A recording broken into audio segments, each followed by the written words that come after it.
Mumbai police आयुक्तालयाच्या हद्दीत Rabale police station येथे दिनांक 24/4/2026 रोजी एक मनुष्य मिसिंग दाखल होती। यामध्ये बळीराम सूर्यनाथ कुशवा वय वर्षे 50 वर्षे राहणार यादवनगर हा मिसिंग व्यक्ती होता। सदरची मिसिंग ही या इसमाच्या भावाने दाखल केली होती। त्या अनुषंगाने रबाळे पोलिसांनी तपास सुरू केला।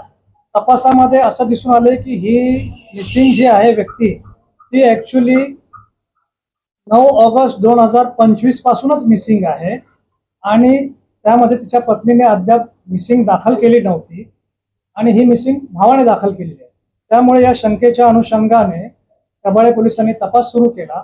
तांत्रिक विश्लेषणाच्या आधारे तपास सुरू केला आणि रबाळे पोलिसांना असा निष्कर्ष प्राप्त आला की या ज्या जो मिसिंग व्यक्ती आहे त्या मिसिंग व्यक्तीच्या पत्नीचे एका राहुल दशरथ प्रजापती या व्यक्तीच्या ती संपर्कात आहे वारंवार आणि त्याचे अनैतिक संबंध असल्याचे निष्कर्ष प्राप्त झाला। त्या अनुषंगाने त्या दोघांकडेही तपास सुरू केला आणि तपासाअंती असं निष्पन्न झालं किंवा अशी कबुली मिळाली त्यांची की ह्या दोघांच्या प्रेमाच्या आड तिचा नवरा येऊ नये म्हणून त्याने तिच्या नवऱ्याचा खून करण्याचा कट रचला आणि दिनांक 8 ऑगस्ट 2025 च्या रात्री ते 9 ऑगस्ट 2025 च्या पहाटेच्या दरम्यान तिने या प्रियकराला बोलवून तिच्या नवऱ्याचा या दोघांनी खून केला आणि त्या मृतदेहाचे 3 तुकडे करून तिने त्या दोघांनी एका विशिष्ट ठिकाणी ते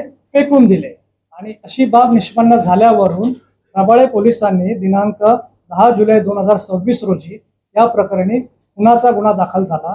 तो PR नंबर 263/2026 भारतीय न्याय संहिता 103(1), 238 व 3(5) अन्वये रजिस्टर झाला आणि आता या गुन्ह्याचा तपास रबाळे पोलीस पुढे करत आहेत।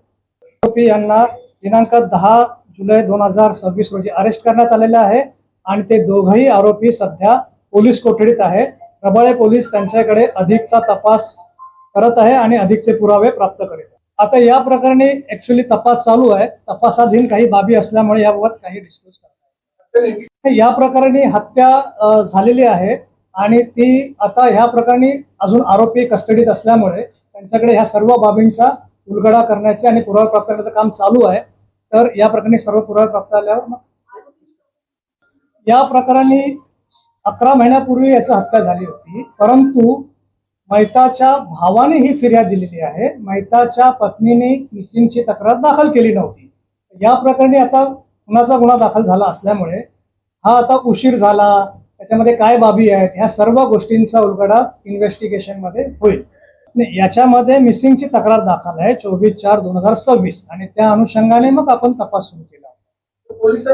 यामध्ये मुळातच तक्रार 24/4/26 ला मिसिंग दाखल झाली आणि त्यानुसार आपण सगळ्या तपास सुरू केला। तांत्रिक विश्लेषण असेल, साक्षीदारांकडे घटनास्थळावर साक्षीदारांकडे विचारपूस, हे सगळं करत करत करत आपण फायनल कन्क्लुजनवर आल्यावर आणि कबुली मिळाल्यावर आपण तो गुन्हा दाखल केला। मॅडम तो तपासाधीन भाग असल्यामुळे आपण त्याबाबत तपास चालू आहे। सर, 2 आरोपींचे जे सिम कार्ड होते जुनेवाले कंटिन्यू केस नंबर त्याचे चालू की काही बदलले नाही। आता हे सगळं मी तुम्हाला तेच सांगतोय की हे सगळे इन्व्हेस्टिगेशन मध्ये चालू असल्यामुळे इन्व्हेस्टिगेशनच्या बाबी मला आता डिस्क्लोज करता येणार नाही। पुरावे नष्ट करण्याचे प्रयत्न केले आहेत, ते कशा प्रकारे तुम्हाला सापडले? हे पण आपण पुरावे नष्ट करण्याचे कलम लावलेले आहेत। आता त्यानुसार पुरावे गोळा करायचे काम आहे ना, हे आपलं चालू आहे। एकंदरीत तपास पूर्ण तपासाधीन आहे आणि लवकरच आपण यामध्ये जास्त पुरावे करू। मैताला ती बायको आहे जी आरोपी आहे आणि त्यांना 2 मुले आहेत। घटनेच्या दिवशी ही मुलं देखील त्या बाईच्या बहिणीकडे म्हणजे मावशीकडे गेल्याचे तपासात दिसून आले। जो रिक्षा चालक आहे तोच राहुल दशरथ प्रजापती म्हणून आरोपी क्रमांक 2 आहे। त्याला आपण अटक केलेली आहे आणि तो सध्या पोलीस कोठडीत आहे। अधिकचा तपास चालू आहे। आता जे तपास उघड आलेला आहे, डिटेक्शन झालेलं आहे, त्याबाबतच आता ही माहिती देण्यासाठी प्रेस केली।